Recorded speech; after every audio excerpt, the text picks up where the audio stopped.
Hello, everybody. Why? Why? Once you've done once you've done a few hundred videos, you start to think I've used every intro possible. It's why I end up appreciating Seth Meyers has a doom doom doom doom bum bum theme to a closer look. I mean, maybe what I need is a little theme jingle for one day builds and tooltips and show and tells and other things. But until we have such a thing, hi everyone, Adam Savage in my cave with a discrete one day build that will happen right here at this beautiful workbench. By the way, how about this piece of leather that I put to protect my workbench? It is turning into the most incredible patina. And I think that when all this is said and done, I may actually sew this into a bag. I mean, come on. Yeah. If you're going to spend, this is like half of this is like over $100 piece of leather. Totally makes sense for me to recycle it.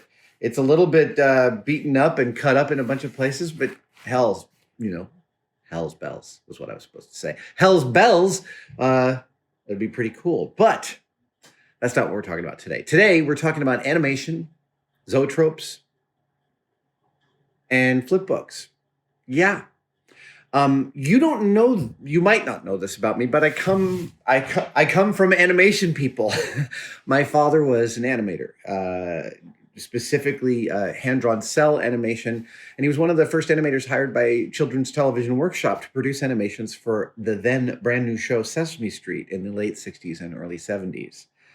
And I met a lot of animators back then when I was a kid through my dad, colleagues of his. And it strikes me, and I'm not sure if I'm totally right or wrong about this, but somewhere in the advertising boom of the late 50s and the 60s, a lot of people who were very good at illustration and drawing realized that they could augment their income by animating. And there's this big famous book, this magazine, Life magazine size book about animation. And as far as I could tell, everybody my dad knew bought that book and taught themselves how to do animation. So I grew up immersed in this. In fact, one of the very first professional commercial jobs I ever had, my friend Susan Side hired me to do some animated animation for a Nike commercial. A Swatch commercial called African Graffiti. And I took one of the Swatch faces and blew it up and animated some of the characters so they were playing musical instruments. I also spent a couple of years working at a famous animation studio in New York City called The Ink Tank, which was on 47th Street. An amazing place. 47th Street is the Diamond District in New York City, 47th Street west of Fifth Avenue. And that's right where the Ink Tank was, at the top floor of this Diamond District building. And the offices were so beautiful. Bob Bleckman, R.O. Bleckman, who ran the studio, very much a physical embodiment of the White Rabbit, always seems to be late, always a little bit tense, but super well put together and almost Victorian in his affect. Bob Bleckman hired me because my dad called him up and said, my son's looking for work. And Bob said to me, your dad gave me my first job in the industry, so I'm going to hire you to wrap my Christmas presents. And I was like, okay. He's like, I'm doing that for a reason. I can see you if I watch you wrap Christmas presents, I'd be able to tell whether or not you've got an eye. And if you've got an eye, I can use you. I don't care where you went to school. I don't care what your training is, but watching you wrap presents, I'll know everything I need to know. And I wrapped Christmas presents for him, and he hired me a few weeks later, and I worked in his animation studio as a color matcher and in-betweener for a solid year. Yeah. It was a great place. I met some wonderful animators and illustrators through there, some of which I'm still in contact with. There you go. There's a little bit of personal history, which is to let you know that I love animation. I understand it, and it's in my blood, I think. And so this DIY flipbook kit for a hand-cranked miniature movie machine is I've been dying to build this. I actually got this years ago, and it's been sitting up there on the shelves in my high shelves for uncompleted projects. And I found it recently, trying to locate another kit. And I was like, oh, this one. And then I found some extra blank flipbook cards and We managed to get a motor kit for this. So strap yourselves in. We're going to do a little animation. We're going to build a little animation machine, a little film machine. Yeah, this is exactly, well, we'll go through this as we go through it. This seems to be made by Wacky Stuff Incorporated. There's a peculiar lack of branding on the front for the company that made this. Oh, Wacky Stuff. Okay, I'm not sure Wacky Stuff is. Yeah, you had to really look for it. But I love stuff like this. Like at Burning Man, when people do the full-size zoetropes, that stuff blows my freaking mind. Zoetrope. Look up Zoetrope. Zoetrope. It's not only the name of Francis Ford Coppola's film company, but it is one of the earliest animation machines, and they're pretty incredible. Oh, this is gonna be awesome. So right now, what you can see here is a horse running. What you might not know is that the origins of cinema finds its origins in a scientific question as to whether or not a horse's legs, all 4 feet, left the ground while it was running. This was a question everyone had their own opinion about it, but no one had settled it. And Leland Stanford, as the story goes, hired Edward Muybridge, who was at that point a very well-known outdoor and panoramic photographer. In fact, you can find some of Muybridge's panoramas of a very young San Francisco in the late 19th century. It's pretty beautiful and pretty amazing. But Muybridge actually worked out a method for photographing a horse in rapid succession. We would call that filming the horse. Back then, that was not a concept. The question was, how can we photograph this horse in tinier and tinier increments? And the inventiveness with which Muybridge tackled the mechanism and the team building to be able to construct what is effectively the first film camera is a really impressive story. It is an impressive story, which you can read all about in Rebecca Solnit's book, River of Shadows. Rebecca Solnit, S-O-L-N-I-T. She's a local Bay Area author. I have never met her, but she's one of my heroes and my favorite nonfiction writer. That's a weird appellation to put on there, isn't it? Nonfiction. She's just one of my favorite writers. She writes beautiful, beautiful words and prose, and it is in the service not of fiction. I don't know if she's read fiction. It is in the service of nonfiction. That's the only qualifier. So we have here a kit of some black cardboard housing, which is actually seems to be a complete piece, which is awesome. We've got a bunch of little Chicago screws or paper rivets.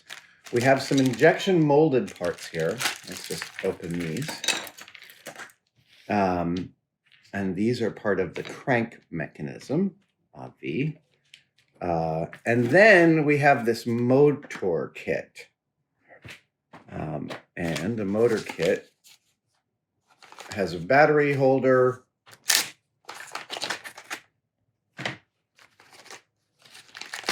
Two AA batteries will be required. I'm pretty sure I can find those. Oh, we got some wire nuts. A little more double stick. I can see that we've got a drive wheel. I see, right. A little drive wheel and a little switch and a little battery holder. Okay. So in this kit, we've got the box that will house the flipbook. We've got the parts of the crank mechanism that provide the structure. That's a Chicago screw, right? These two parts go together. Then we've got the flipbooks themselves, and I know it looks like we've got the top half on one side and the bottom half on the other. That'll become clear in a minute. Then for the motor kit, we've got the motor, a drive belt, some wire lugs, wire nuts, a drive wheel, a switch, and battery holder. Yeah, that's about as simple as it gets. First, unfold the box and let me move these things. over. So I have a central work area. So unfold the box and lay it out. And it looks to me like that's how they want me to lay it out. So the plain side is oh, this is lovely. It's got a it's a corrugated cardboard, a very thin corrugated cardboard that's been die stamped out, you know, with a thing that cut it into shape. But it's also got this beautiful textured paper back that's like a leatherette. And a lovely foil embossed stamped thing that says flipbook. All right. So it sits like this, like this. Let's just bend up these parts and, oh, I guess we can pop out all the holes too, right? Yeah. Oh, you don't want to come out. Okay, that's fine. You don't have to come out. First, find a male and a female snap rivet and then fold the top and bottom small flaps. So we're folding these like this. So take a male and female paper, what do they call them? Paper rivets? Snap rivet pair. Is it a snap rivet or, because these are threaded. Yeah, they're threaded. Okay, so.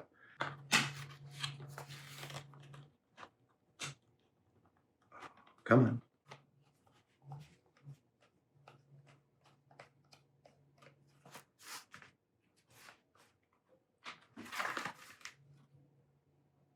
So I think these are snap rivets. So they look like one end is threaded, but it looks like the way you put them together is this. Oink. Which is actually kind of great. I don't know if I can purchase these for... I just did that entirely wrong. Yeah, I did the wrong side. But wait. Maybe I was supposed to. Oh, no, I wasn't supposed to. Wasn't supposed to. There we go. Good. Take the other one out. Okay. I'm going to have to get myself some of these plastic snap rivets. Okay. And then two more. It's not a tumor. Okay. Step 3, fold up the sides of the box.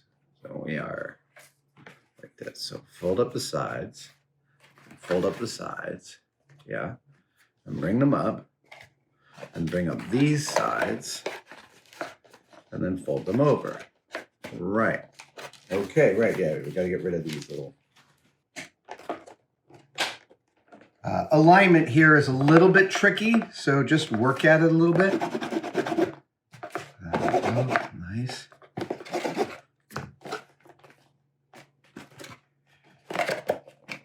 Specifically the alignment between the folded over part and your outer flap coming in needs to be, it's preloaded, it's under a little bit of pressure, which is great. It actually means that they've designed this thing really well. It just means you got to get your little force behind it. Locate these two plastic bushings, these two, and put them from the inside going out. There's one, and there's the other. Okay, now you can start building the spindle. So there are two H sections, and they go together. These are the H sections. Here they are. Yeah, okay. They go together like this. And they go through an axe hole. What an axe hole. All right, are these both the same? No, one has a longer nose. So that's the axle disc. And are these identical? No, they're not. Oh, no, they are. Okay. Great, same here. The thinner one goes up, faces out. Great. Okay, there's the spindle. Now there's an axle pin. Locate the axle pin and the crank pulley. So the crank pulley, it does not have to be pushed in all the way. Okay, turn the box on its side so the notch inside the top flap is on your left side. Oh, notch, notch, notch, notch. Okay, great. Okay, here we go. We're gonna put this into the bushing here. Yep, that's good. Then we're gonna bring in this until I see the axle hole.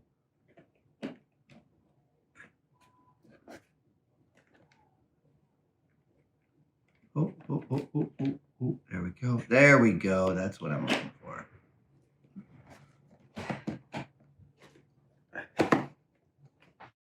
Dude, look at that.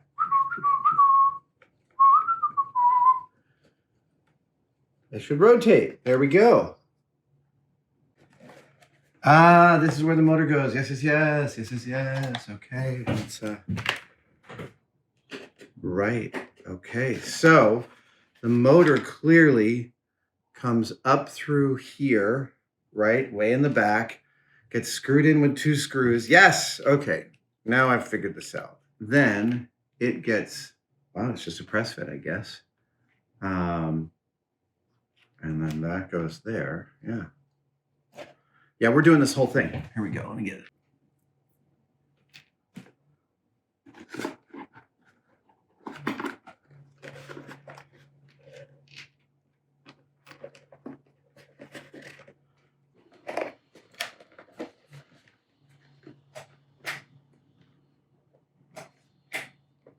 All right. The switch is in and the motor is going in. Hey, he got it. Here comes the other one. Hey, it worked. Tighten that down nicely. And then that goes over that.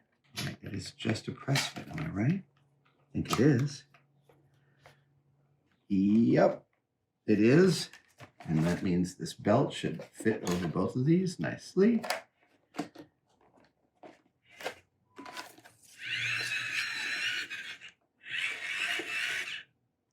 That is also a little bit of a generator.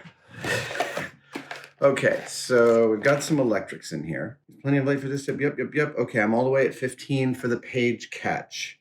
So localize the flipper and page cap. Line up holes to the pins as shown. Firmly squeeze until they are joined. I see. Oh, let me get some. I have some eyeglass repair pliers here, which should provide exactly the kind of force that I was hoping for, or no. There we go.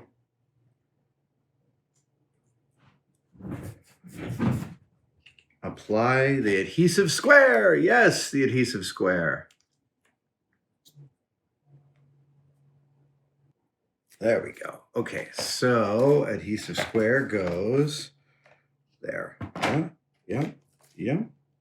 Expose the tape and slide the flipper's flat side into the notched recess.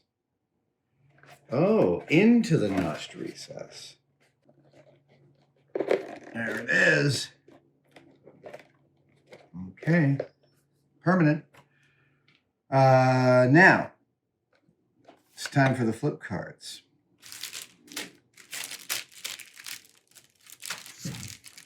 I know a few Pixar. I know a few Pixar people, and one of my friends at Pixar actually hand draws a flip book every year and sends it out as his Christmas card, which is really sweet. But it also has this. Let me get this down going. There we go. Yeah. So it's awesome because the way he sends it, you actually assemble the flip book using a binder clip. It's really fun. Back when I worked at the ink tank at R.O. Bleckman's, we did a flip book as a Christmas card one year. And I remember being the mechanically inclined young person on the crew.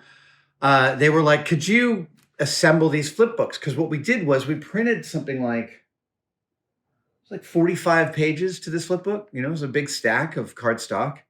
And they were all printed on single sheets and then cut out so that there was these stacks of like, you know, a stack of frame 1, a stack of frame 2, a stack of frame 3, 45 some odd stacks. So I lined up a couple of conference tables and I put the stacks on the outer perimeter of the conference table. And what I did was I used a rolling chair and I picked up from each stack as I went. And then I went around the other side of the table, picking up again. And it was this whole day. It was like an amusement park ride. I just rode around the conference tables until I had fulfilled like several hundred flip books.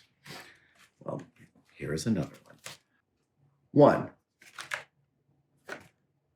Okay. So what I'm doing here is I'm pulling out flip card number 1. Okay, here's flip card number 1.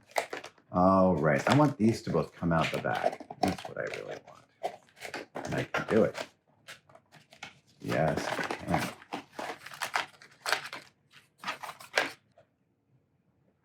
Put it in one of the holes. I bow it. And there it is. Okay. So that's number 1. Then I flip that down. And number 2 goes above it, right? Yeah, let's get. Yeah, so this is number 2. The flip, oh, sorry about that. The flip book portions seem to have been made out of a nice plastic coated card. It feels like they'll be durable. I am in terror of these little tabby tabs coming off as I'm pulling them out of the die cuts.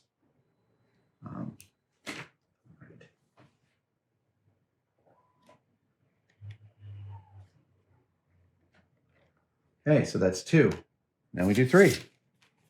And we just keep on going.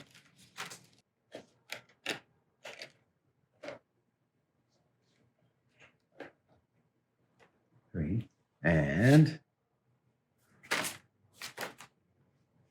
4. 5, 6.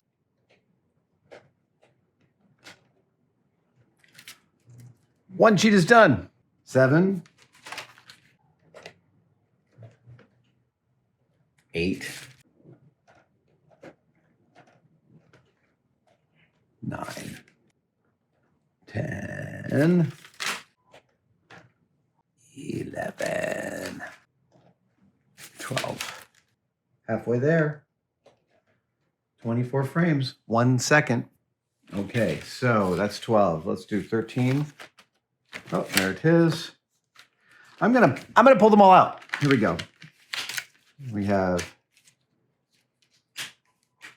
13,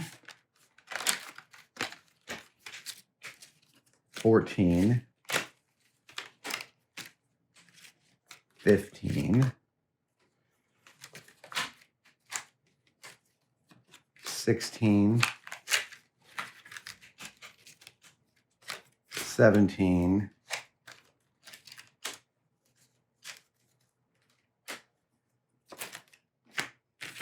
18, 19, 20, 21,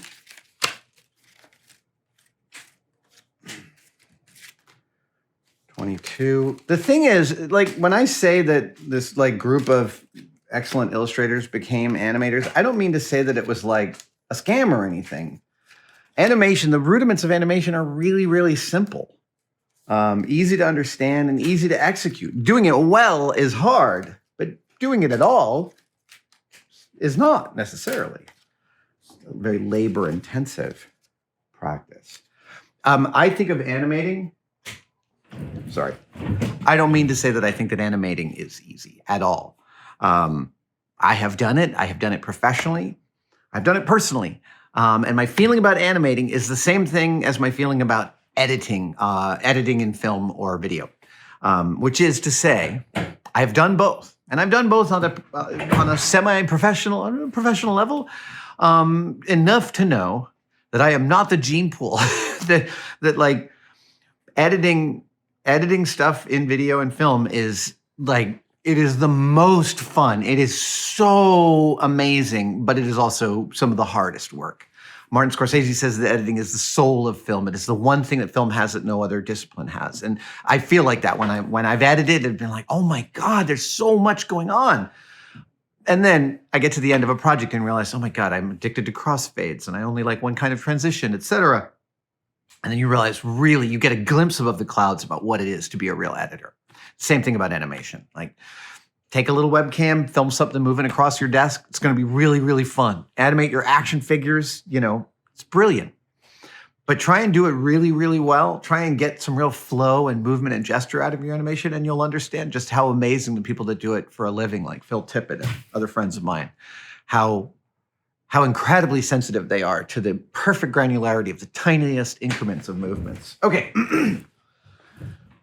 So just to say mad respect for the animators. And for those of you thinking about going into school and thinking about where the jobs are, I want to state this again, and I've said it many, many times, go towards animation. Like good animators are always going to be in demand. It's hard to get good at. It's hard to be really, really vibrant at that skill. But when you are, man, you are a valuable commodity. Yeah, go for it. Okay, so 13, here we go. Well, the second half should go very quickly now because I've assembly lined it. 14. I still, when I'm doing a step like this, will call out every number just in case, because that's kind of like my last quality control check.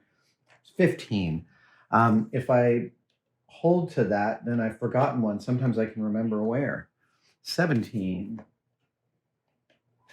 Look, there's just, when you're doing something in order, 18. There's endless chances to screw it up. So the more you're verbal and vocal about it, less chance you will screw it up. There's a way in which the high-speed camera became the sixth Mythbuster. It was the most important tool we had in our roster.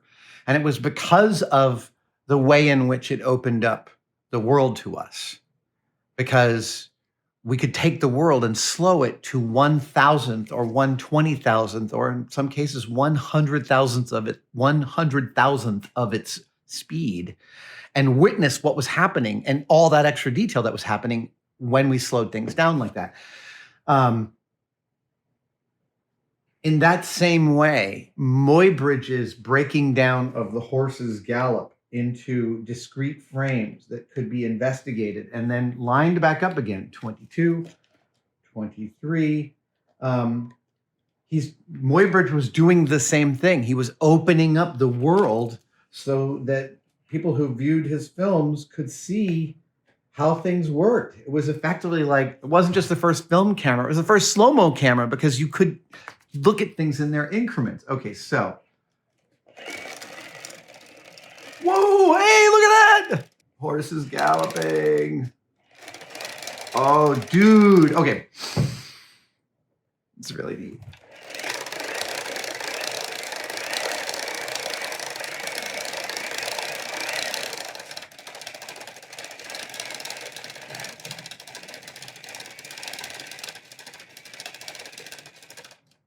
And it does seem that the horse's legs do leave the ground from frame. Oh, wait, come on. Come on. Let's get that last foot off the ground. That is frame 24. Oh. I feel like there's a frame missing in this run. Between frames 24 and 1 is a fairly big gap. Yeah. So, I think Norm and I are going to work out. We have some blank animation cards. And so I think we might turn this into a GIF machine. I have a specific GIF in mind that I want to put into this. You might be able to guess what it is. I only just figured it out. But again, we're not done. I got to hook up the motor for this and get it going. I also want to get you a nice shot of it working.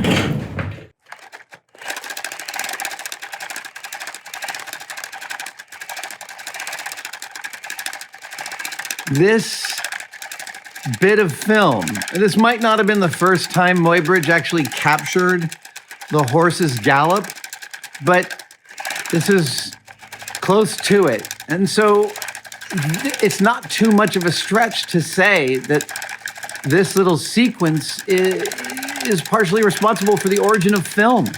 That's what you're looking at here. You're looking at the first time someone took photography and mechanically extended it through time so that we could answer questions that couldn't be answered any other way.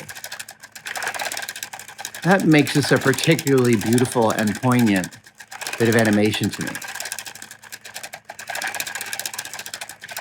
All right. Let's get motored up. So we have a motor cable. We have a switch cable. We have a battery box. And we have 3 wire nuts. So I'm going to guess that my sticky square goes on the back of the battery box.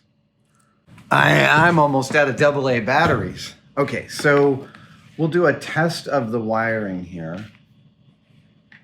Oh, we got little heat shrink things and everything.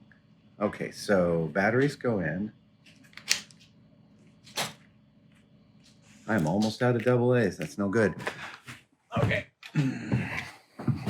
So we'll get the circuit working.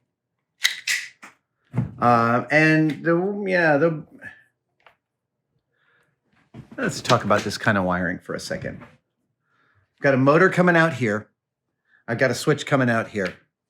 The main relationship here is between the motor and the battery. So that's the first thing I'll connect just to make sure the motor works. Once I get that going, then I'm going to introduce the battery leads onto the hot line of my DC output from the batteries. Hopefully, the hot lead makes it go forward. Let's double check. Battery. I can join these two in holy matrimony. And then I can touch these. And if I touch these, this should go.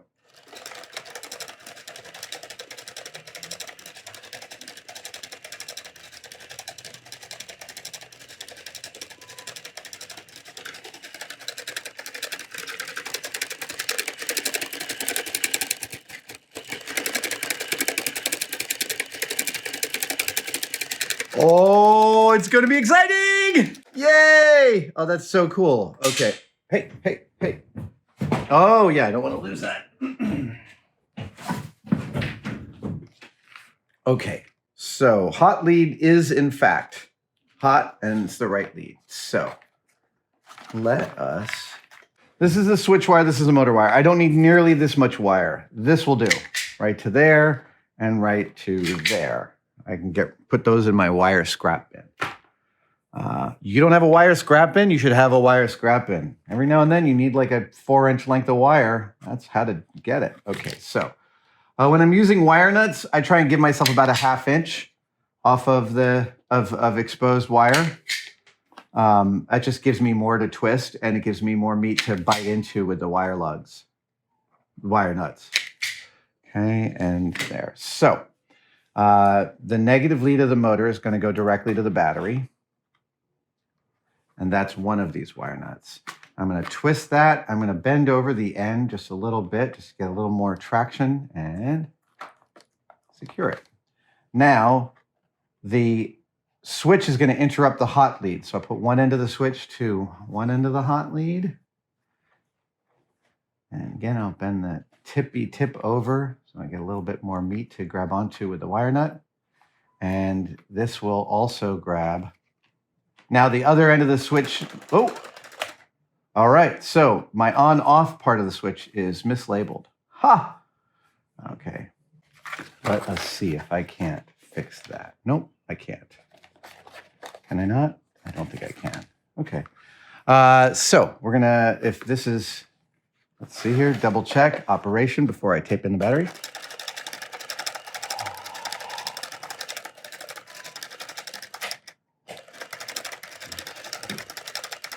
That is beautiful. It's beautiful.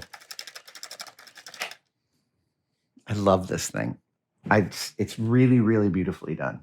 Okay, I think we're going to finish this off by peeling the protective backing off the tape here and putting it inside the back door of my thing here. There we go. See that? Yep. And then I can close that up. And now I have a discrete flipbook box.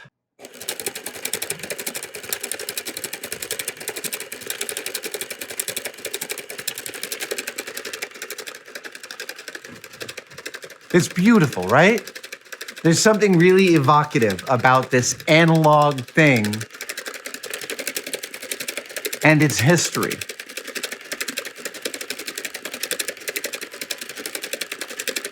Every single one of these frames is a wire being tripped, sending a signal to a camera shutter, allowing that shutter to activate, allowing light to hit a plate that's got a chemical on it that changes its chemical properties when it's exposed to light. And those chemical properties translate to light and dark areas, which burn an image projected onto that plate from a lens. And when we do that many times in a row, we end up getting to see the world in a way that human eyes were never able to see before. We're effectively able to freeze time. And it's a remarkable invention and a beautiful, beautiful object to celebrate it. I could just watch that all day long. I want a whole wall of these. Yeah. Oh, gorgeous. Absolutely gorgeous. Thank you guys for joining me for this one-day build. I know it's a quick and dirty one, but I've had so much fun doing this. I will see you guys next time. And yeah, when Norm and I get around to making a different GIF for this, I will post up the new animation.